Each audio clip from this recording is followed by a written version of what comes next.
जी सलाम पर आप देख रहे हैं कश्मीर एक्सप्रेस। तनमर्ग के फिरोजपुरा इलाके में बीएसएफ की जानिब से एक तिब्बी कैंप का एहतमाम किया गया। इस मौके पर इलाके की जरूरतमंद लोगों का मुफ्त में इलाज कर उन्हें मुफ्त में दवाइयां भी दी गईं, जिससे मकामी लोगों के चेहरों पर खुशी नजर आई। वाजह कि इस तरह के कैंप से उन गरीबों और जरूरतमंदों को फायदा पहुंचता है जिनके पास इलाज कराने के लिए पैसे नहीं होते। अपने प्रॉब्लम को समझें, हेल्थ के रिलेटेड प्रॉब्लम है उसको, और साथ में फिट रहना है, यानी कि फिजिकल एक्सरसाइज करना ज़रूरी है। एक पहाड़ी इलाके में आप वैसे मेहनत बहुत करते हैं और फिर भी कई चीज़ें अनदेखी हो जाती है जिसमें कि हेल्थ के मसले खड़े होते हैं। उसको दूर जरूर करें, उसको समझें और तंदुरुस्त रहें। देश की सेवा तभी पूरी होगी।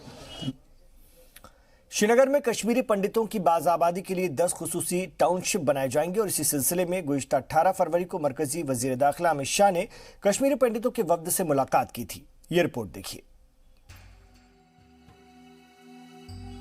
श्रीनगर में कश्मीरी पंडितों की बाज़ाबाद के लिए वादी के सभी 10 अजला में 10 खुसूसी टाउनशिप बनाए जाएंगे, जिन्हें 30 साल पहले इस्तेमाई नकले मकानी से गुजरना पड़ा था। नए कश्मीर का खाका अपनी आखिरी शक्ल लेने जा रहा है। ब्लूप्रिंट में सभी 10 जिलों में दहशतगर्दों के जरिए तबाह किए गए मंदिरों की तामीर नौ का काम शामिल होगा।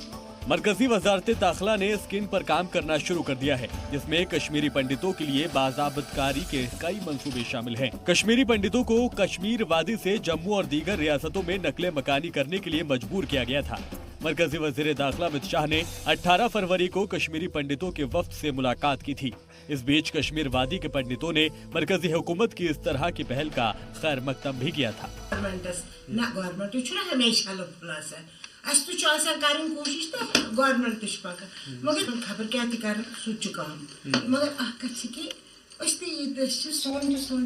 कश्मीर वादी में अभी भी कई ऐसे मंदिर हैं जिनको नजरअंदाज किया गया है और आज तक उन मंदिरों के दरवाजे खुले नहीं हैं, या फिर कुछ नामी ग्रामी मंदिर श्रीनगर में मौजूद हैं, लेकिन इनकी खूबसूरती के लिए कोई खास इंतजाम नहीं किया गया।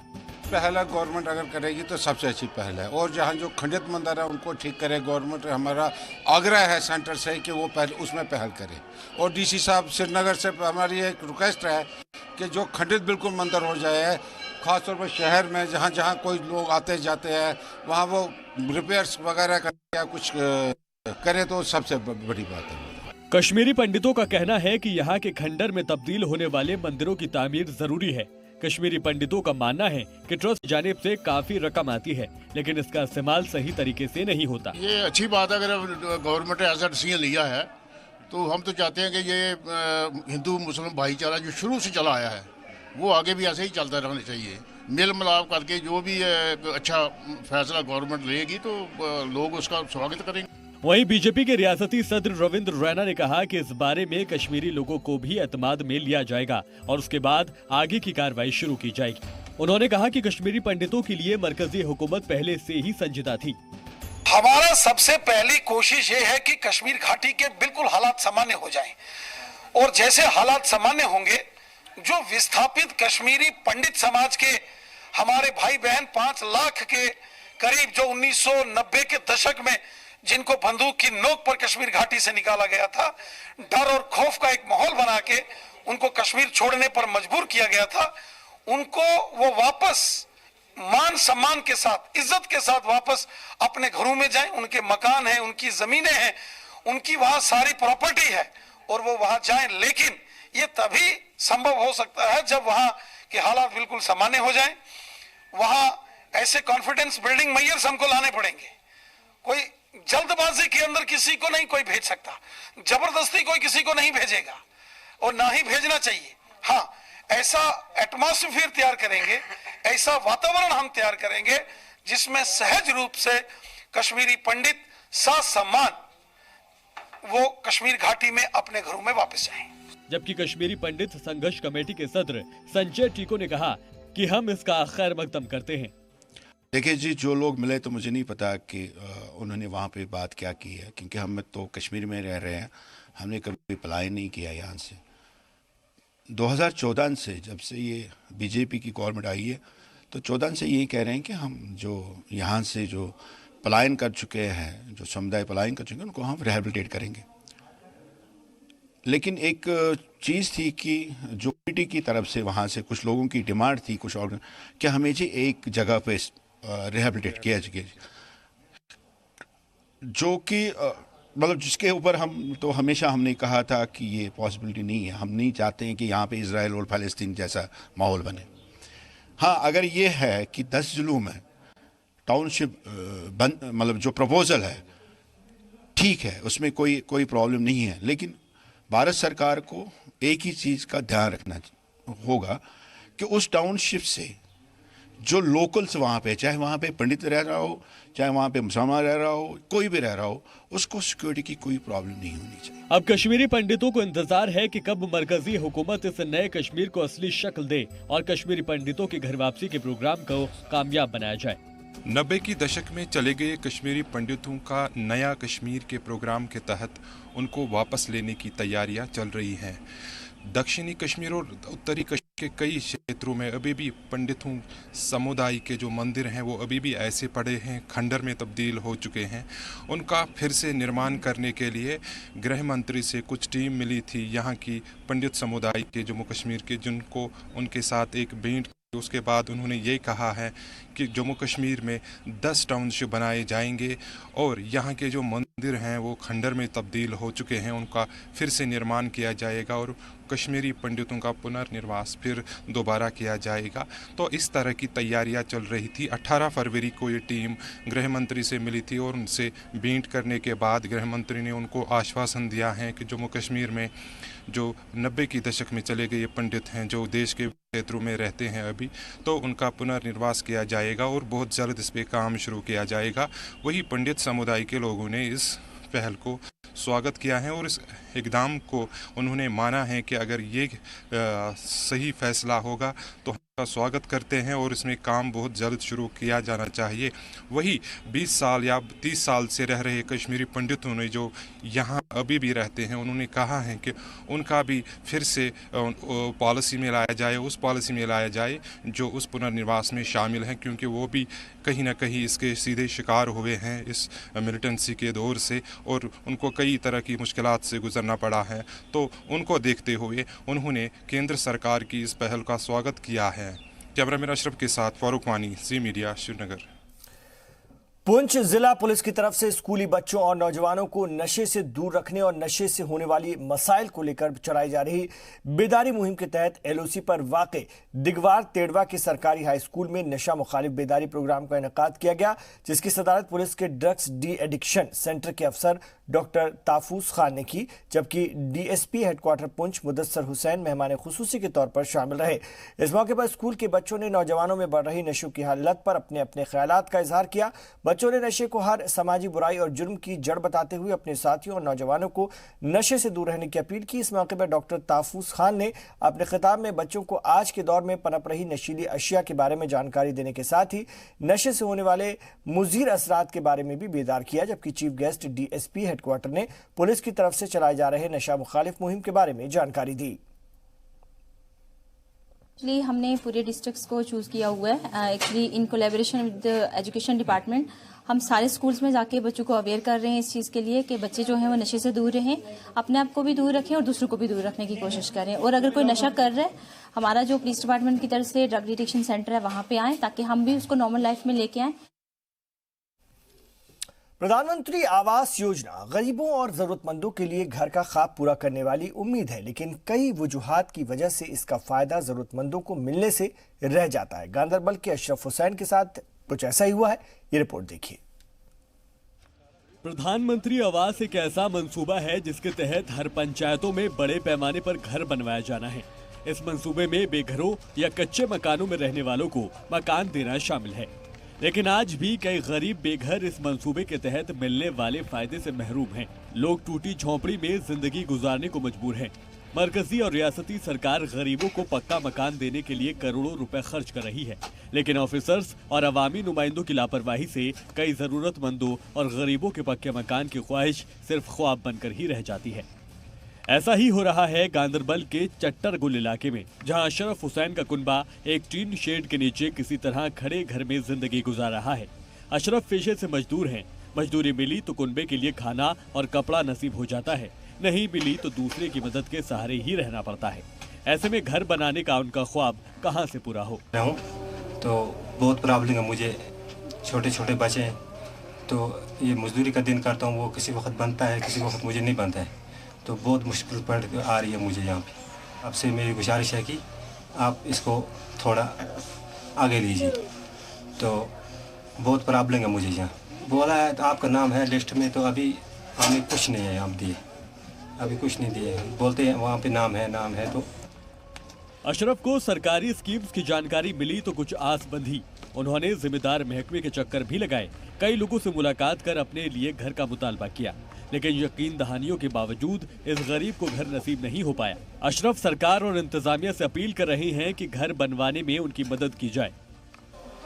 ये इसका पर साल जियोटेक हुआ था, तो उससे पीछे अभी तक कोई इसको आई दिया नहीं गया। तकरीबन इसको कोई शाम को, कोई रात के टाइम में कोई मेहमान आते हैं, यहाँ बैठने की जगह भी नहीं है। किसी को बड़ी बात का भी ये इसका जो ऊपर ये टीन दिया है, ये भी गिरने का खतरा है इसका बेचारा को बिल्कुल गरीब है। ये मेहरबानी गवर्नमेंट साहब से, सरकार से जी इसको आई दिया जाए। सरकार हर कुनबे को प्रधानमंत्री आवास, शौचालय, उज्ज्वला जैसे सभी मंसूबों का फायदा देने का दावा कर रही है, लेकिन जिम्मेदार ऑफिसर और मुलाजमीन की लापरवाही से कई कुनबों को आज तक सरकार के मंसूबों का फायदा नहीं मिल पाया। साथ ही कई जिम्मेदारों पर करप्शन के भी इल्जाम लग रहे हैं, जिसका शिकार आम गरीब ही होते हैं। गांधरबल से वकार मंजूर की रिपोर्ट, जी सलाम। तनमर्ग के टाउन हॉल में रूरल डेवलपमेंट डिपार्टमेंट की जानिब से आम लोगों के लिए बेदारी प्रोग्राम का एहतमाम किया गया। इस दौरान फाइनेंशियल इंक्लूजन और डिपार्टमेंट की जानिब से जारी स्कीम्स के तईं बेदार किया गया। प्रोग्राम में सब डिवीजन के बैंक ऑफिसर्स, दीगर ऑफिसर्स, ट्रेनी, आंगनवाड़ी वर्कर्स ने शिरकत की। इस दौरान एग्रीकल्चर महकमे की जानिब से जरूरतमंदों को टूल्स दिए गए। किसानों को KCC कार्ड, मनरेगा के तहत job card, old age pension के मुस्तफिरों को सैंक्शन कार्ड लेटर्स दिए गए। आज हमने अवेयरनेस प्रोग्राम किया था on different schemes of rural development. इसके अलावा ये फाइनेंशियल इंक्लूजन के बारे में एक अवेयरनेस कैंप किया जिसमें बैंक, यहाँ सब डिवीज़न के बैंक मैनेजर हजरात और दूसरे ऑफिसर शामिल हुए। इसके अलावा जो ट्रेनीज थे उसमें आंगनवाड़ी वर्कर्स थे, PRIs थे, ये हेल्थ वर्कर्स थे और भी कुछ आर्टिजन्स थी। इसके अलावा आर्टिजन्स ने अपनी यहाँ पे नुमाइश भी की जो उन्होंने प्रोडक्ट बनाए थे। तो एग्रीकल्चर वालों ने कुछ ये उनको टूल्स प्लांट्स कुछ दिए, यहाँ पे डिस्ट्रीब्यूट किए। तो ये प्रोग्राम कल भी यहाँ पे अवेयरनेस का चलता रहेगा। इसके अलावा जो बैंक ने KCC कुछ ये कार्ड्स भी हमने दिए, जॉब कार्ड्स कुछ दिए नरेगा के, ये कुछ सैंक्शन लेटर्स जो हमने सैंक्शन की थी ओल्ड एज पेंशन की, वो भी यहाँ पे हमने डिस्ट्रीब्यूट कर दिए। डोडा जिले के 4 मकामात में लोक अदालत लगाकर तकरीबन 1000 मामलों का निपटारा किया गया। भदरवाह में मामलों के निपटारे के लिए 3 बेंचेस बिठाई गई। भदरवाह के सेशन जज अशोक कुमार शावन, सब जज रेणु डोगरा गुप्ता और सब जज सुशील सिंह और मुंसिफ जज संदीप सेन भी बेंच पर मौजूद रहे और मामलों का निपटारा किया। या बेदारी नहीं उनको या कोई चीज़ें नहीं है, उसके लिए जो है ये तो ये अवेयरनेस होती है और उसके बाद कानून से यहाँ से जो है लीगल एड भी मिलती है, चाहे जिसकी माली हाल ठीक है या नहीं है, तो उसको जो है कानून में उसका ख्याल रखा जाता है। उसको वकील की सहायता दी जाती है, उसकी वकील की फीस अदा की जाती है, इसी गर्ज से ताकि जो है जो उसका जो इंसाफ है, जो उसका हक है, उसका जो ड्यू राइट्स हैं उसको मिल सके। श्रीनगर के हब्बा कदल इलाके में मकामी कारोबारियों और आम लोगों ने ब्रिज खोलने को लेकर मुजाहरा किया। मकामी लोगों की माने तो इलाके के लोगों के लिए ब्रिज काफी अहमियत रखता है और इससे उनके कारोबार पर असर पड़ रहा है। वाज़ेह है कि ब्रिज के डैमेज होने की वजह से इस पर आवाजाही रोकी गई है। जैसे कि आपको ये पता है कि ये तवारी की पुल है, हब्बा कदल इसका नाम है, और इसके रिलेटेड में यहाँ पर SMH हॉस्पिटल है, शेखुल आलम हॉस्पिटल है, DC ऑफिस है, बटा मालू है, डिस्पेंसरी है, LD है। ये ऐसा रोड है कि यहाँ पर बहुत ट्रैवलिंग होती है और ख़ासकर यहाँ पे इस रोड पे, इस साइड पे कम से कम 10 स्कूल है, नेशनल स्कूल है, पब्लिक स्कूल है, कैसेट स्कूल है, और इन मंदिर है। देखो मैं आपको इन शॉर्ट में ये कहता हूँ कि ये जो पुल है ये तवारीकी पुल है। ये पुल पिछले 7 महीनों से बंद है, पिछले 7 महीनों से बंद है। और आप देखिए, कम से कम यहाँ से लेके करानगर तक 1000 दुकानें हैं, 1000 दुकानें हम सफ़र कर रहे हैं, टोटल बैठे हैं। किसी का बिजनेस चौपट है, किसी का मतलब कोई ट्रांजैक्शन नहीं हो रही है। श्रीनगर के महकमा इत्तलात और नशरियात के ऑडिटोरियम में ministry of information and broadcasting government of India की जानिब से एक प्रोग्राम का इनेकाद किया गया, जिसमें रियासत के फनकारों के अलावा आम लोगों और महकमा सेहत से ताल्लुक़ रखने वाले अफराद ने शिरकत की। प्रोग्राम में नगमे और कश्मीरी ड्रामे पेश किए गए, जिससे लोगों को खास तौर पर गाँव में बीमारियों के बारे में बेदार किया गया। प्रोग्राम का मकसद फनकारों को गाँव-गाँव में जाकर के लोगों को बीमारियों से आगाह करना था। वहीं महकमा सेहत से जुड़े लोगों ने कहा कि अब दूसरे अजला में भी ऐसे प्रोग्राम शुरू किए जाएंगे।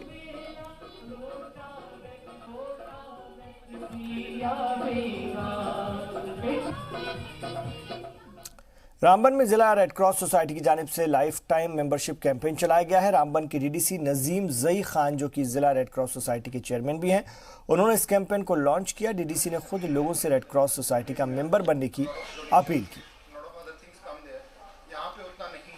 रेड क्रॉस सोसाइटी की हमने मीटिंग की। यूनियन टेरिटरी का जो मेन ऑफिस है रेड क्रॉस का, जी कुरैशी साहब वहाँ से आए थे, तो उनके साथ इंटरेक्शन की। वॉलंटियर्स को भी हमने बुलाया था इसमें, क्योंकि रेड क्रॉस का बहुत अहम रोल है हमारे डिस्ट्रिक्ट में।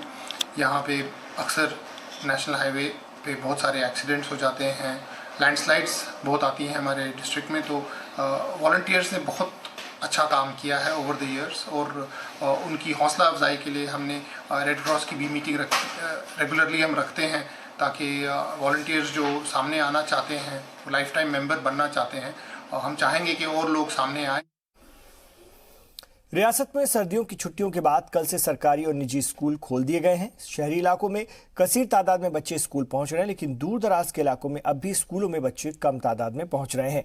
इन इलाकों में बारिश और बर्फबारी की वजह से तलबा स्कूल नहीं पहुंच पा रहे हैं। रास्तों पर बर्फ जमे होने की वजह से उन्हें स्कूल पहुंचने में परेशानी पेश आ रही है। हम 3 ही स्टूडेंट से स्कूल में आए हैं, क्योंकि यहाँ बहुत बर्फ है। बाकी स्टूडेंट यहाँ नहीं आ पाए क्योंकि बर्फ बहुत ज़्यादा है। अगर आप यहाँ देहाती इलाके हैं, यहाँ अगर छुट्टी बढ़ा देंगे या 11 से 3 बजे तक स्कूल में आना है तो ठीक होगा। स्कूल में 10th क्लास के 50 से ज़्यादा स्टूडेंट्स है, और आज 3 ही आई है। यहाँ पर बर्फ़ की वजह से हमको बहुत मुश्किलात पड़ रहे हैं, और यहाँ पर जो है हमको बहुत दूर से जो आना पड़ता है यहाँ पर स्कूल में, और बर्फ़ की वजह से हम नहीं आ पाते हैं। सिर्फ 3 ही स्टूडेंट्स आज हैं हम, और जो हम टोटल हमारा रूल जो है वो है 50 से ऊपर, और जो आज हम स्कूल आए हैं हम 3 ही है। गवर्नमेंट हाई स्कूल नंदी मार्ग में जो टोटल रोल है पिछले साल का, अगर अभी जो है वो एडमिशन इन प्रोसेस है। पिछले साल का अगर हम रोल देखें तो 206 बच्चे जो हैं वो एडमिट हैं स्कूल में, लेकिन आज अगर आप देखें 10 से 15 बच्चे आए हुए हैं। तो इसकी वजह यह है कि अभी बर्फ़ बहुत है यहाँ पे, तो बहुत दूर दूर से बच्चे जो हैं पैदल चल के आना जब पड़ता है। सड़क से भी स्कूल बहुत दूर है, तो उसकी वजह ये है कि अभी जो है अटेंडेंस परसेंटेज बहुत ही कम है। ट्रैफिक निज़ाम में सुधार लाने और आम लोगों को ट्रैफिक कानून के तय बेदार करने के लिए जम्मू में ट्रैफिक पुलिस की जानिब से जगह जगह नाके लगाए गए हैं और लोगों को बेदार किया गया। इतना ही नहीं, ट्रैफिक कानून की खिलाफ वर्जी करने वाले लोगों के खिलाफ कार्रवाई भी की गई है। ये आपने बहुत अच्छा सवाल पूछा। हम 2-3 दिन से नहीं, हम जब से यूटी बनी है तब से ही ये अवेयरनेस प्लस ये रीइंफोर्समेंट का जो हम प्रोग्राम जॉइंट नाके जो डिस्ट्रिक्ट पुलिस के साथ लगा रहे हैं, वो हमें बिल्कुल जैसे आप देखते होंगे, आपने देखा होगा कि आगे से 80% जो वायलेशन है वो ख़त्म हो गई है। जो 20% जो विजुअल वायलेशन है वो जो रह गई है उसको हम चेक कर रहे हैं थ्रू जॉइंट नाका। और सबसे बड़ी बात जो आपने एक और बात पूछी, क्या इसमें जो आने वाले टाइम में सुधार होगा, तो मैं आपको अश्योर करता हूँ ट्रैफिक पुलिस की तरफ से कि आने वाले टाइम में आप देखेंगे ट्रैफिक का जो वायलेशन होगी वो 0% होगी। पटन के चिनाबल इलाके में बारामूला के डीसी डॉक्टर जीएन इट्टू ने government girl high school building का इफ्तिताह किया। इस दौरान डीसी ने तलबा को खिताब करते हुए कहा कि जिले भर में बच्चों की बेहतरी के लिए एजुकेशन डिपार्टमेंट इंफ्रास्ट्रक्चर को और बेहतर बनाने के लिए काम करेगा।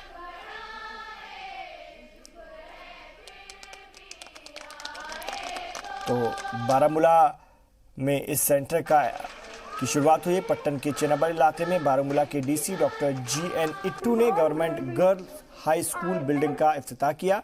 इस दौरान डीसी ने तलबा को खिताब करते हुए कहा कि जिले भर में बच्चों की बेहतरी के लिए एजुकेशन डिपार्टमेंट इंफ्रास्ट्रक्चर को और बेहतर बनाने के लिए काम करेगा।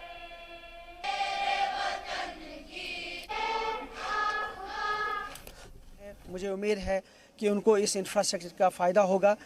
एजुकेशन और हेल्थ हमारी टॉप प्रायोरिटी है और एजुकेशन सेक्टर में जो इंफ्रास्ट्रक्चर की कमियां हैं वो सारी की सारी आइडेंटिफाई हो गई है। और खुशकिस्मती से बारामूला डिस्ट्रिक्ट जो एक एस्पिरेशनल डिस्ट्रिक्ट है जिसमें एक्स्ट्रा फंडिंग का नीति आयोग के ज़रिए से CSR के ज़रिए से काफ़ी स्कोप है। हमने ये आइडेंटिफाई एजुकेशन डिपार्टमेंट के साथ मिलकर के ऑलरेडी गैप्स आइडेंटिफाई करी है। आने वाले दिनों में आप देखेंगे कि जहाँ जहाँ हमें लगेगा बच्चों को बेहतरीन इंफ्रास्ट्रक्चर देने के लिए जो भी कोशिश करनी होगी वो की जाएगी, फंडिंग अवेलेबल की जाएगी। पुलवामा में नेहरू युवा केंद्र की जानिब से health and education awareness campaign का इनेकाद किया गया। इस दौरान लोगों को हेल्थ और एजुकेशन के शोबे में सरकार की जानिब से जारी स्कीम्स के तय बेदार किया गया। इस दौरान कसीर तादाद में लोग मौजूद रहे जिन्हें इस स्कीम्स के बारे में और उनसे कैसे फ़ायदा उठाना है इस बारे में तफसील से जानकारी दी गई। युवा केंद्र पुलवामा ने ऑर्गेनाइज किया है मोरन गवर्नमेंट हाई स्कूल में। ये एक अवेयरनेस कैंपेन है एजुकेशन के बारे में और हेल्थ के बारे में। नेहरू युवा केंद्र का यही मुद्दा मकसद है कि हर गांव हर घर घर में जाना है कि हर एक नौजवान को एक अवेयरनेस देनी है एजुकेशन के बारे में, हेल्थ के बारे में। और जो नेहरू युवा केंद्र का काम रूरल एरियाज़ का जो पढ़ा लिखा नौजवान है इनको एक हर स्कीम के बारे में जानकारी देनी चाहिए। तो पुलवामा में बेदारी कैंप का एहतमाम, लोगों को हेल्थ और एजुकेशन स्कीम्स की जानकारियां दी गई। पुलवामा के नेहरू युवा केंद्र में ये प्रोग्राम रखा गया था और health and education awareness campaign का प्रोग्राम था ये। इस दौरान लोगों को हेल्थ और एजुकेशन के शोबे में सरकार की जानिब से जारी स्कीम्स के तय बेदार किया गया और इस दौरान कसीर तादाद में लोग मौजूद रहे जिन्हें इन स्कीम्स के बारे में और उनसे कैसे फ़ायदा उठाना है इस बारे में तफसील से जानकारी दी गई।